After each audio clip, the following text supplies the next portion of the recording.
Hello all!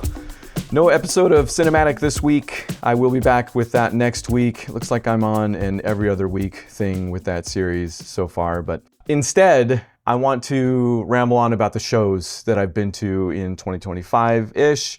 At least that's how it started, and the more I didn't want to do any sort of script for this really, and this will be fairly unstructured, believe me. But the more I thought about it, and I was like, well, I've got to remember to talk about this, and I got to remember to talk about this, I now have a page full of that. So this is probably going to go far beyond 2025. I've been going to shows, concerts, music concerts for, if you're watching the video, I'm going to bring in some of these tickets, pack rat that I am. I've saved a bunch, and I have here a ticket to see Face to Face at the Underground on July 8th, 1995. So I've been going to shows since 1995. It's been a few years. So I'm going to throw in a couple stories. Where else am I going to tell my stories now? My kids are too old. They've heard them all. So, and where I don't throw in a random scan or 30-year-old concert ticket, I have actually taken at least a photo and a video at each of the concerts I'm going to talk about, which I know is a thing. It can be kind of a boondoggle, even. If I'm going to yell at a cloud right now, I might as well use a 1,000-year-old word for it. There are times where everybody's got their phone out, and it gets in the way, literally and figuratively. So I'm really conscious about that. I have a rule for myself that's like a snippet of a video and a picture maybe of the band. And then for the majority, obviously, I'm just there hanging out, enjoying the moment. Live music is just one of the best things of all time. Stuff that will never happen anywhere else happens at a live concert, whether it's with the artists or with the people. Punk shows are a thing too, because from the outside looking in, you're like, why are they hurting each other so much? And it's a really different scene. It's a really older scene than it was. Some of the stories I'm going to tell from the 90s. Sure, when I was a kid with all that angst, why was I hurting everybody else? Even then, it was the same thing. The love has always been the same. But nowadays, we're all old. So it's kind of, not only are we really not hurting each other, but we have twice the love. So enough lead up. I'm actually going to start in late 2024 because there's this thing that happened probably around the early 2000s where punk kind of went acoustic in a way. And I'm not just talking about the Dashboard Confessionals and the Rocky Votolados and all that. I'm talking about like older bands chilling out a little bit. And I get to see that with Bouncing Souls. I get to see that with Face to Face. They both have acoustic albums, which I enjoy because we're aging together. But the other thing that means is that they tour with these, although I have never seen. Face to Face did do a show that I missed in the LA area somewhere. I want to say the Observatory, maybe, where they did their acoustic stuff. I didn't get to see it, and they don't, since I've seen them, bust out the acoustic guitar all that often. I think you can find Trevor Keith doing a solo thing here and there at a bar. I could be wrong. Maybe that time has passed as well. But the Bouncing Souls did that in late 2024. Their acoustic album is called Volume 2, and it's mostly covers. Sorry, they're all originals, but there's one new song, World on Fire. The rest are acoustic covers, you could say. This was also 2020, so bands were having to get fairly inventive. I think this is when they launched their Kickstarter that I joined for a bit because COVID was rough on bands and live music especially. And the Bouncing Souls, one of the most touringist bands ever, at least they used to be.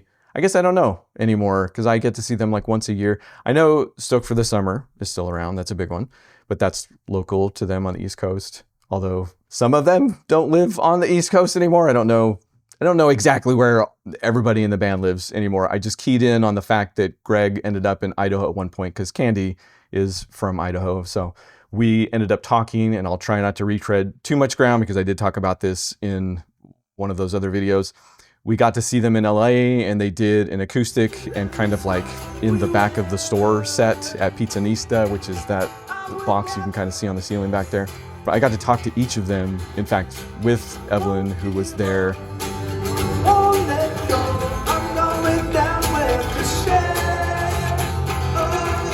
Anyway, I think where I was going with that was that they used to be on the road like more than they were home during the year. And they've probably cooled on that a little bit, certainly as they've spread out and started families. But I get to see them once a year, minimum. They make it out to the LA area for something. That year I got to see them twice, still so amazing, which is why I did another video on it. The last year, I actually also saw them twice. They did this acoustic show, which I loved because I brought the family, Gray and Evelyn included, and it was just a huge campfire sing-along without the campfire.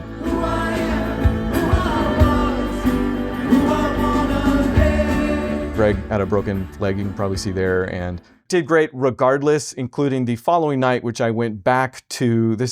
I say LA, I'm going to say LA repeatedly, but they're in different spots around, probably still LA County, but Garden Grove, this was at Garden Amp, where Dave House opened up the first night, by the way, and was also great. The second night, I was back to see them, and it was great, don't get me wrong, a little bit marred by the fact that there was a very vocal sports fan. I think that was a fan of the Souls, possibly because they have that song Olé, which is kind of the soccer song.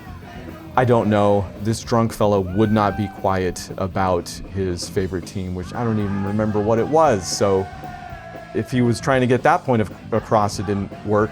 You'll also see Banana Guy in there, which, by the way, I don't know who Banana Guy is, but he's like a fixture around that area and has been for decades, I want to say, to the point where I'm not sure if there's only one Banana Guy.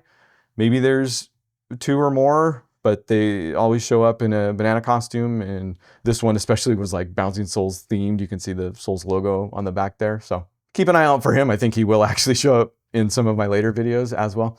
But both of those dates were great. Obviously, I couldn't make one of these videos without talking about the Bouncing Souls in some way, and I'll see them again in about a month and a half or so. What are we into November already? Yeah, early December, we're going to see them in LA again. Evelyn's going to go with me. At the Bellwether, I think it is. They're doing 2 dates, one of which is at the Anaheim House of Blues, but I can't make that one anyway. So I'll just see them once this year, I guess. And yes, I've become aware, funny enough, I can talk about this because I don't think Candy listens to these, and she was right. We're trying to scale back, save some money here and there. Patreon.com/Ryan_runs_. And she was like, maybe we could go, because she goes to like maybe one, I maybe get to drag her out to every year. She's like, maybe we could go to less concerts. And I'm like, what do I go to? Like one Bouncing Souls and one Aquabats concert every year? Come on. And then putting this together, I'm like, okay, I've got minimum 10 shows this year that I'm going to talk about. So, okay, maybe I could scale back a little bit. Candy, you were right. Again, you'll never know. And maybe a good example of this actually is that Pulley opened for the Souls on that second night. And I ended up seeing them within a fairly short time period 3 times. Like, I like Pulley, they're cool. They're the ones with Scott Radinsky, I think is his name, right? He was like a ball player for a good long time. The story I heard was that he played for 10 Foot Pole, which I also really enjoyed and never got to see live, actually. Maybe never will. Never say never, especially nowadays when it seems like all these bands are coming back together. We'll talk about Punk in the Park. But the story was that he helped found 10 Foot Pole, and then when he was like, I can't tour while I'm playing baseball, they were like, okay, we'll get a different singer, and then he helped found Pulley where that wasn't an issue, I think. That's the rumor anyway. There's lots of urban legends, especially that have been around since the 90s, that I don't know if they're true or not. But that's a story I heard about that, and it was always a weird thing, where the punks would be like, he plays baseball. He's a jock that's also a punk, How much crossover did we see? That was the only one I can think of, actually. But they were really good. Pulley was really good. If you've ever liked them, there's no reason not to now. In fact, by the way, I should have mentioned this up top. I'm going to do a playlist because again, you're going to hear a lot of snippets from songs that I recorded from all these bands, and I will, where appropriate, make a YouTube playlist with all of these in there if you want to go through and listen to them and check them out. Hopefully that's linked down below somewhere. The next one I want to talk about was actually a first. I had been hearing about the Siren in, it's not Morro Bay. Is it Morro Bay? It is Morro Bay. The Siren in Morro Bay, California is like this little tiny thing, which if ever there was a benefit to seeing the bands you loved right now, especially some of these punk bands from the 90s, because that's when, you know, Dookie came out and the rising tide lifted all boats. But you want to go see your favorite band, you want to go see Face to Face from like a few inches away. Wow, funny how I chose that band. But if that's what you're looking for, go to a show at the Siren. It was fantastic seeing Cursive there.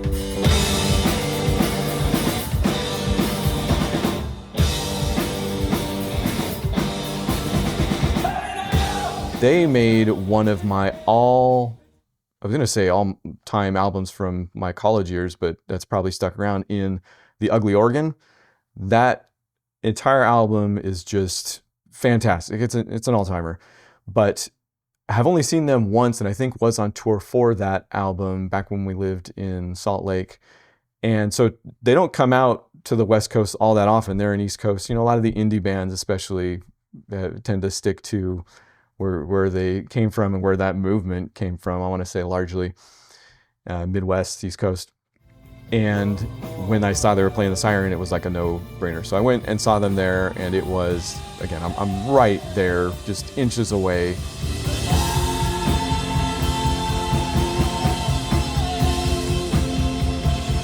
Because a lot of these bands, you know, if you're not right up front, maybe a band or two early, you're not getting right up front. You could walk right up front right away with this one. And this doesn't say anything about the band. Like if you're going to see some of the crowds at these videos and be like, oh, I guess they're not doing that, whatever. Like, that's another thing I'll say. If you're like, well, to not see them in their heyday, whatever. I'm going to some of these. Nostalgia must play a part. Why wouldn't it? But they, like, musically, like live, whatever you want to throw into that, stage presence, all that, as good as they've ever been. Cursive, certainly, and especially this next one, I have to talk about. Probably one of the reasons this video has been on my mind at all, like I've got to sit down and do something that's like, these are the shows of this year, is that RKL got back together. And RKL was a weird one because, especially growing up in southern-ish California, or being close to southern, I'm like Central California, so it's like culturally we're probably more Southern California than Northern California, even as far as Pismo. It just seems, anyway.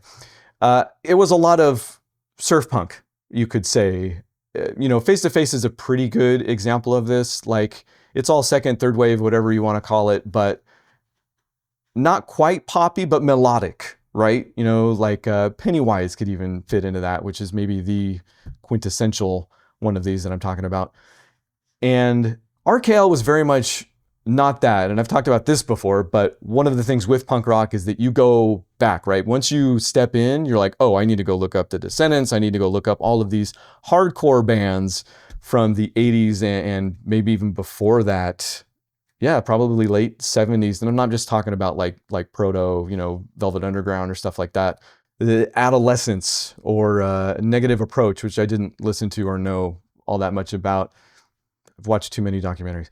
RKL was this weird example, Rich Kids on LSD, by the way, because they were from Southern California, like for sure, Montecito even, I think, is where they kind of got their start. If you've heard the story, these were the guys that Josh Brolin palled around with. Southern California, Santa Barbara-ish area, so it's not like the money wasn't there already, certainly in parts.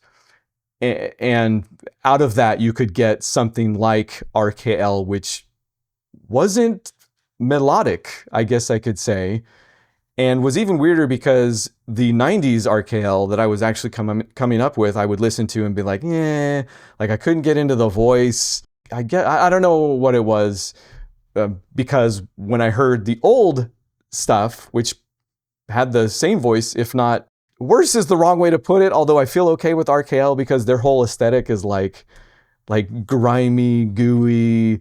Like I got one of their shirts at the show I'm going to talk about, and it just like RKL in a big slime logo, which I don't think was the first time they did that either, but was so taken with old RKL. And there, speaking of urban legends, there are like a whole subcategory related to RKL that they did a show somewhere where they got tear gas, like somebody called the cops, everybody got tear gas, the band still wouldn't get off the stage and played through the tear gas or something like that.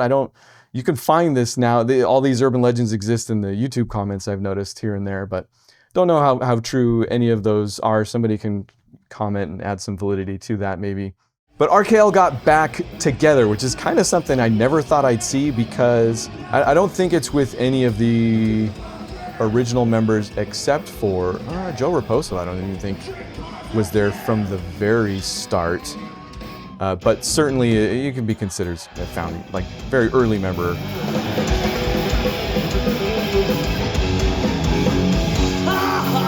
So it was him and Chris Rest, basically. Who Chris Rest is another fixture in Lagwagon and in like a million other bands. You'll see him multiple times in the videos here as well. But they got back together with this fellow, I'm sorry, I didn't know beforehand, Abe, that Jason Sears was the original singer, the original voice that I had an issue with in some of the newer stuff, but not the older stuff. I don't know. But Abe was very much channeling Jason Sears, who passed away not too long ago, and the drummer, Dave Braun, maybe, who, like, if there was any reason why RKL didn't reassemble in some form over the years, it might have been because of what Bomber Manzula, the name of the drummer, was to that group, like a musical genius, if ever there was one, but a phenomenal drummer. Like, I remember when I heard about this and being like, oh, who did they get? Like, that was my first question. Who did they get to drum for this? And can they keep up?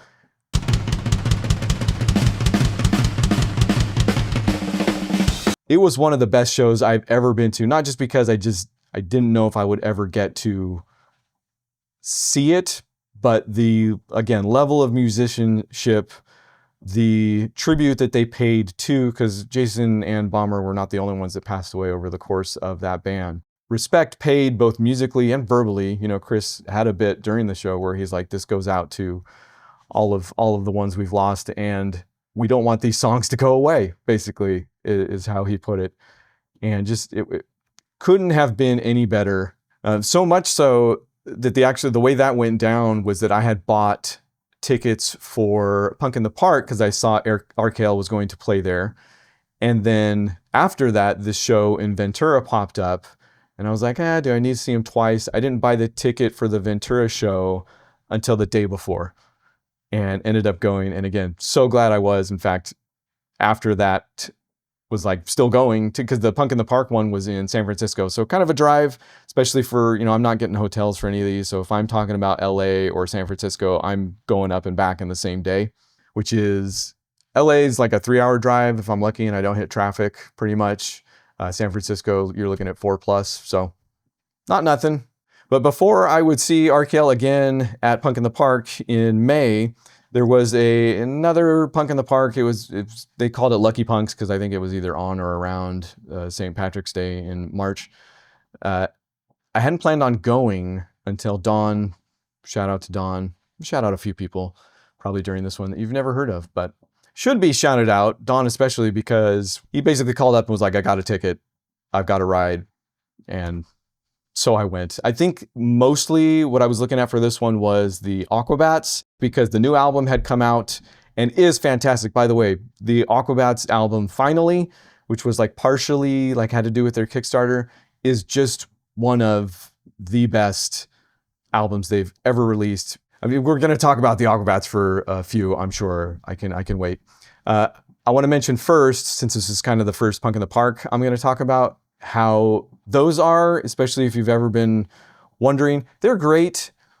They're a real kind of mixtape of a show experience, because the lineup is very structured. There's usually a lot of bands on the list that day that I'm talking about, March 15th. Lucky Punks was, I'm going to say minimum 10, probably more. And because of that, The set times are incredibly tightly structured. So the band, I feel like, has to split the difference often between engaging and just like playing music. And of course, they will very much err on the side of playing music, as they should, unless somebody gets hurt. For all the love I'm going to talk about, it still happens, but that can eat through a lot of a set list if somebody goes down in the middle, especially since it's an all ages affair. Like I mentioned, us oldies get hurt.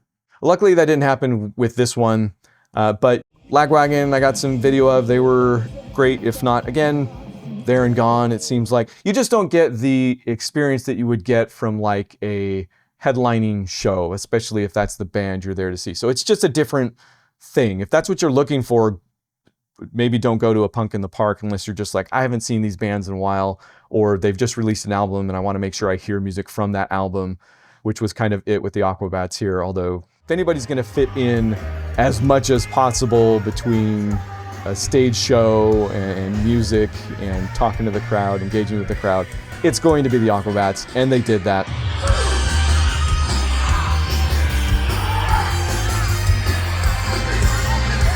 Even got a picture with Dr. Space Mummy after the fact.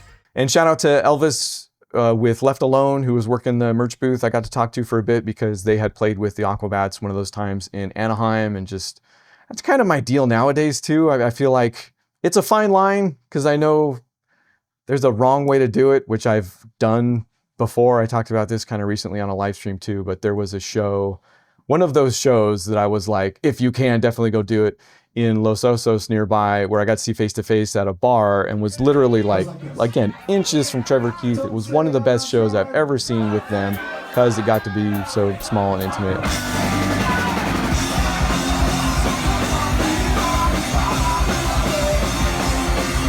Also, it was one of the first shows where I was like back kind of in a live music mindset. And it was special because, so that first face-to-face show I went to that I already talked about at the Underground in Santa Barbara, which then turned into, oh, I just found it too. The Underground turned into Emerald City eventually. I don't know if was anything after that, and I don't think is anything now, but that first concert, I went with a couple guys by the name of Charlie and Jason, and they were older punks than I.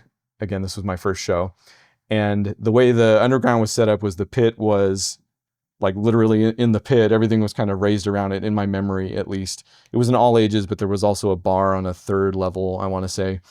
And I was just there standing, like looking at the pit, like anybody does, I feel like, on their first concert going experience. Like, can I, should I, is it as bad as it looks? Before I could get through all of that, Jason and Charlie physically lifted me up off the ground on either side and took me into that pit. And it was not as bad as it looked, by the way, if you've ever wondered. Again, you wouldn't know it by looking at it, but I swear to you, there's more love in that pit. Anytime anybody falls down, somebody's there to pick you up immediately. It becomes everybody's first priority. You lose your hat, you lose your glasses, somebody's holding it up for you, waiting for you to pick it up. Again, it's a great place. That was the first night I found that place, thanks to Jason and Charlie.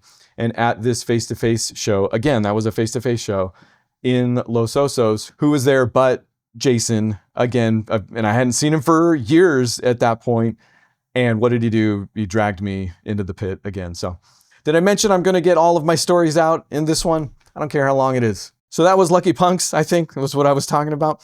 Followed up by that Punk in the Park, where I had, if I was like, RKL is super good, maybe I don't need to go to San Francisco for Punk in the Park at the Cow Palace, by the way, which I had no idea about the history involved with that place. I'm so glad I went for more than a few reasons, but one of them was to see RKL again.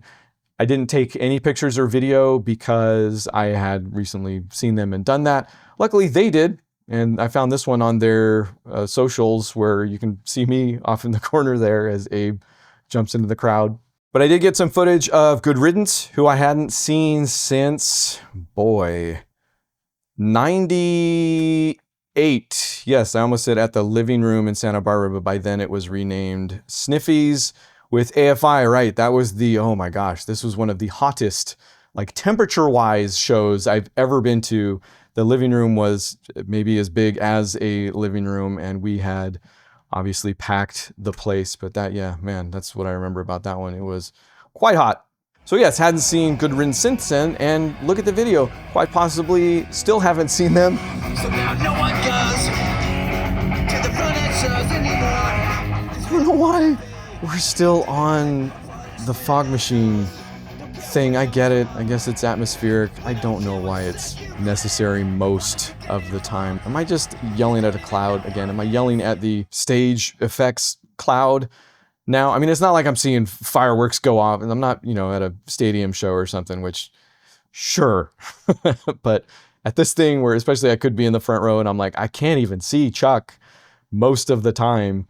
It was good to see Good Riddance again. I have fallen off enough that I didn't know most of the songs they played, but they did play some that I would have wanted to hear from the albums that I do know. So very much enjoyed that, even if, since it was in San Francisco, I've also found myself doing this, especially with Punk in the Parks. And if it's a band I've seen fairly recently, I'll just cut out early. I've cut out in the middle of Bad Religion twice now, which probably sounds blasphemous. But I've done it to Pennywise too, although I didn't this last time, which we'll talk about.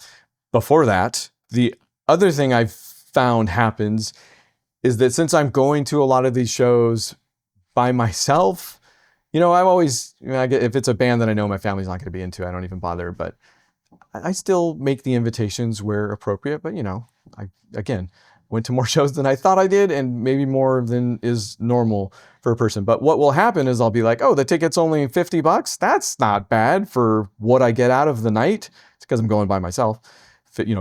Throw another person in the mix and we automatically have an issue. But that was the case with Social Distortion on June 13th, which was another band I haven't seen since probably 97-ish at that Warped Tour. That was the one where, might have been Charlie again, that was like, this one maybe don't go in the pit. Charlie, the one that drug me into the pit for Face to Face, he was like, be careful with the Social D pit. That's a bunch of old guys already. And I didn't go in the pit for Social D but also back in the day, I got to apologize to Jimmy every time for this.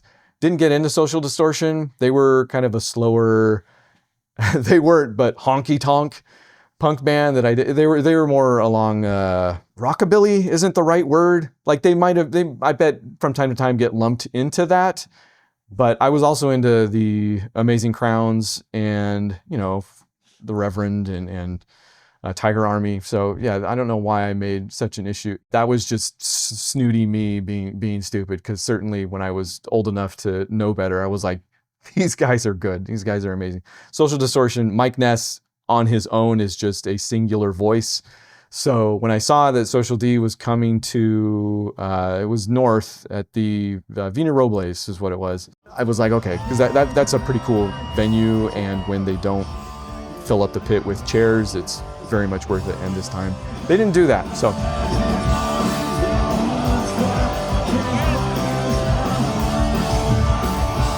Social Distortion is an immaculate show to this day.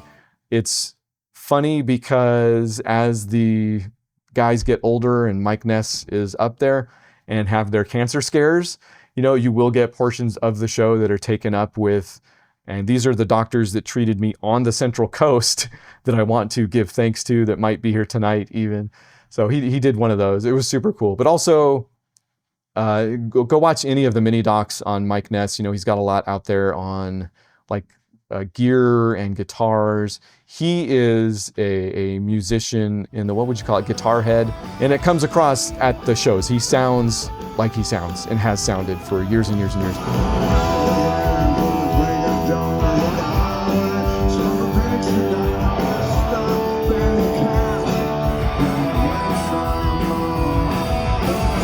Although I will say, one of my issues with that show at the Warped Tour was that he sounded drunk. So I think that was an issue with a lot of bands, but Social D also, I was like, it probably sound better if he wasn't slurring some of the words. Sounded fantastic at this thing. Social Distortion, if you ever get the chance, it'll be worth it. And that'll bring us to just last month, October 4th. I was at Punk in the Park in San Pedro.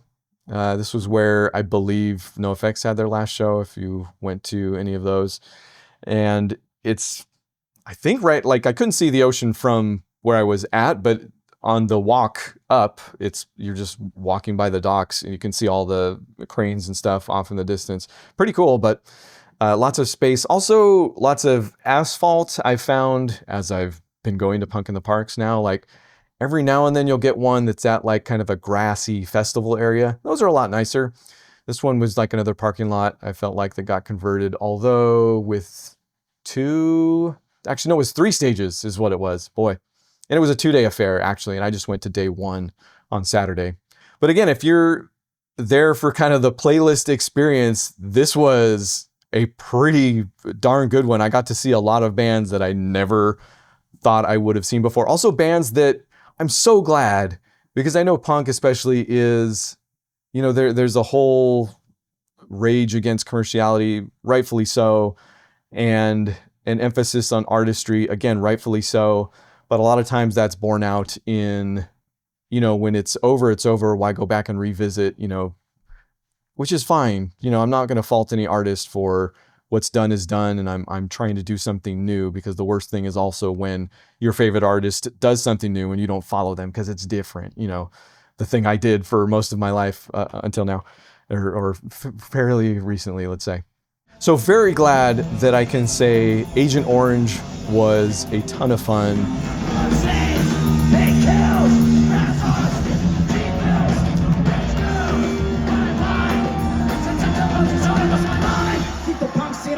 Voodoo Glow Skulls sounded maybe as good as they ever have, and I haven't seen them again for probably another 30 years. Ventura Concert Theater, Majestic Ventura Concert Theater, maybe. Voodoo Glow Skulls was at this, and I got to see on kind of the 3rd stage, but who cares?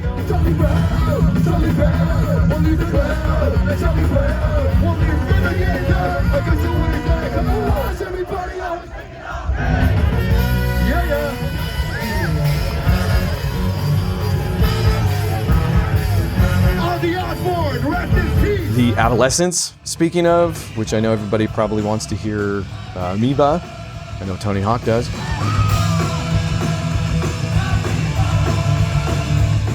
But the sun was setting behind them and you can't even see them, so here's a few more with also No Way. I keep slipping on that banana. And you'll even hear him mention Banana Guy. That's who he's talking about with that banana peel. And then Face to Face, who, if there was like a singular reason why I ended up pulling the trigger on this show, it was probably them.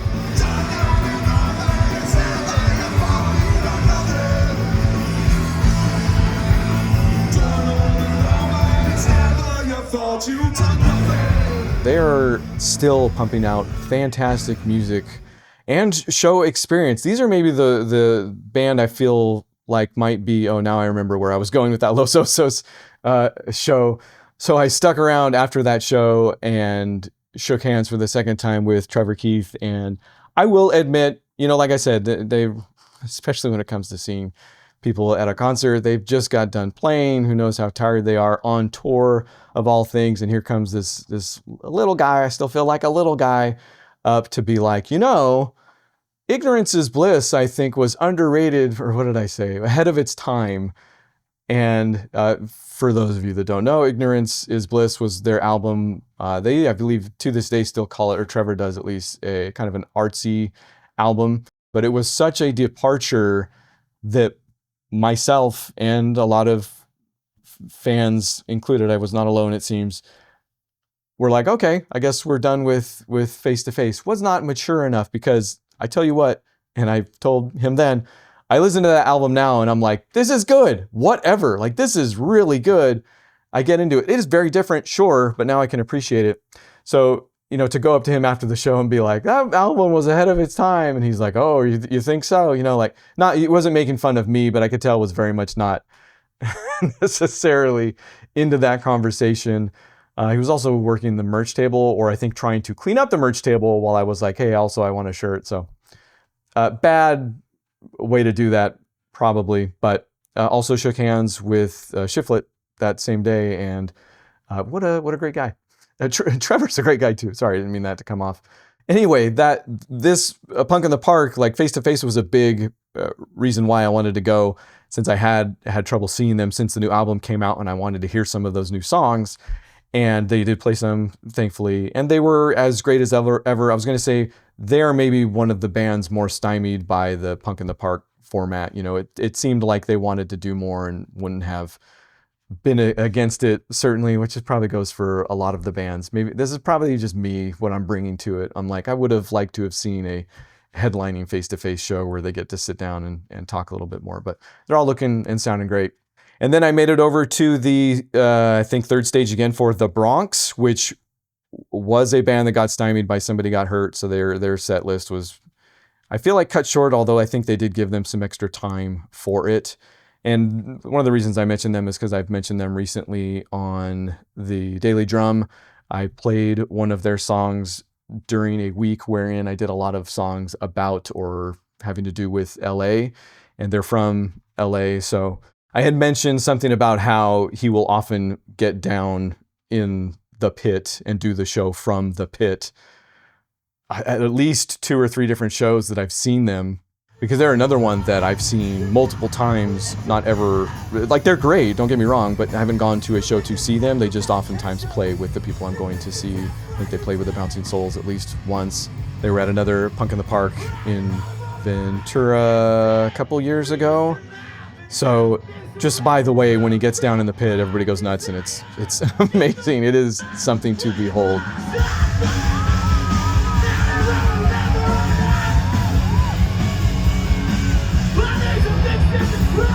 They are a live show for the ages. But the last thing I'll say about this Punk in the Park, I wasn't sure I was going to stick around for Pennywise, because it was like Pennywise, Stiff Little Fingers, and Bad Religion. Again, this is where I cut out on Bad Religion for the second time.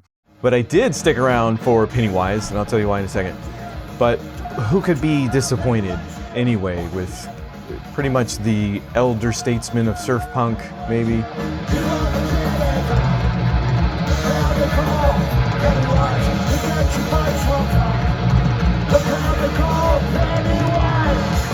I've never been to a bad Pennywise show.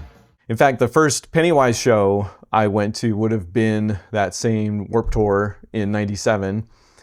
And everything I had been to pretty much up until that point was a like normally small venue like the Underground, Emerald City, and Santa Barbara I've been talking about. But Warped Tour that year was just in a huge, in my memory, it's a huge field. I guess it was the Olympic Velodrome, which I couldn't tell you. It's got to be a huge field. But Pennywise, I think as soon as they started playing, that entire area turned into a circle pit, like 5 times the size of just the entire venues that I had been attending at that point. Maybe it gets bigger every time I tell it, but I just remember it was huge. It was the first time I saw like a center to a pit, which like there's usually around the edges, there's people, or you're old like me, and this is where you end up towards the end of your 5-minute run, just pushing, like pushing people back in, and that's how the circle goes, stuff like that. This was the first time I saw people in the center doing that, like just had created a nucleus where they were doing the same thing. It was insane. I don't know that we quite got there this time, but you can see it's going. Either way, always great to see Pennywise. They were the first punk band I ever listened to. That's why I've got a signed copy of Unknown Road on the wall there. Even if I had planned on skipping out this time around to get a jump on the 4-hour drive, San Pedro is a little farther south than normal. But Stiff Little Fingers. I had to stay for Stiff Little Fingers, and I do have a Stiff Little Fingers story. They did come through in the 90s to the Underground or Emerald City, whatever it was at the time. I think it was Emerald City by that time. They were on tour with Gangrene, and up until that point, like tickets were $8, $8, $8. Blink-182 was a $10 affair, even though this was pre like Explosion, before they hit it really big. And Stiff Little Fingers with Gangrene was like $12. I don't remember exactly. 14 sounds too high. Let's say it was 14. And it was a scandal. Like, there was a boycott among my friend group. Punk rock had sold all the way out on that one. Never mind that Gangrene, I think, is East Coast, but Stiff Little Fingers was coming all the way from Belfast, Ireland. I didn't end up going just because I wasn't familiar with either of those bands yet. I'm still not that familiar with Gangrene, actually. But guess who's amazing and has been since 1977? Stiff Little Fingers.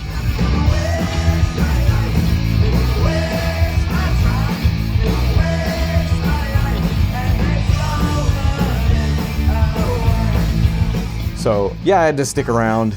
I figured, who knows when I'll get the chance again. Although I will admit, I kind of wish I had gone to see them a few days earlier in Pomona. Here's a hot tip.